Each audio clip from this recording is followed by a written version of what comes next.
What's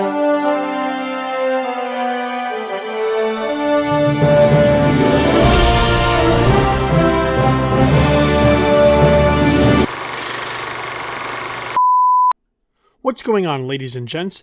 Billy Donnelly here at This Is Infamous, and today, via the wonders of digital video, I'll be going back into the world of the supernatural to review James Wan's horror sequel, The Conjuring 2.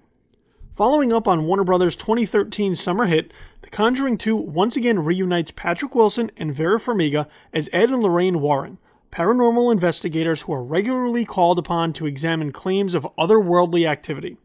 This time, they are summoned all the way to England, Enfield to be exact, in order to check out reports of something evil terrorizing the Hodgson family in their council house.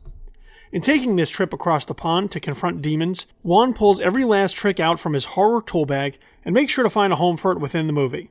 Every last Dutch tilt, low-angle shot, and creeping fog landscape Wan can fit in, he does. And then, of course, there's the healthy mixture of jump scares and psychologically torturing quiet that Wan is incredibly skilled at building uneasy tension through that make The Conjuring 2 such a terrifying pleasure to experience. This is horror done well. Again, by Wan, particularly for this series. And if this may be his swan song for the genre, of which The Conjuring 2 marks his 6th entry into horror, then he certainly left it all up there on the big screen for you to enjoy. What I found really fascinating this time out is that the thin thread surrounding the Warrens, a premonition that Ed could die in confronting whatever evil lurks, makes them the least interesting characters the film has to play with.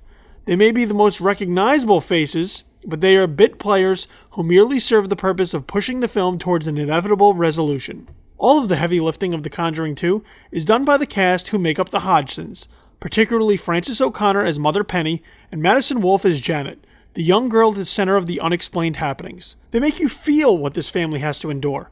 The sleepless nights, the exhaustion, the upending of their lives as they struggle to get to the next day, knowing that at any moment, the rocking chair may rock on its own, or the TV may switch channels on its own, and this entity that inhabits their home may announce its presence loudly and clearly. You feel for the Hodgsons, which is such a key element for horror of this nature to work. It isn't about the spectacle of seeing people levitating or watching eerie nuns move about. It's about feeling the terror the film is pushing upon you through its on-screen victims. If you are empathetic to what they're going through and worry for them, then the film is working. And The Conjuring 2 certainly does work. And with the film at least introducing the concept of these events being hoaxes or fabrications, The Conjuring 2 adds an interesting wrinkle to the horror rules. It causes doubt amongst the audience as to whether or not what they're seeing is real, and at least plays with the idea that ghosts and demons and spirits in movies such as this may not be as cut and dry as they're presented. A horror movie that calls upon you to think in between scares? That is my cup of tea.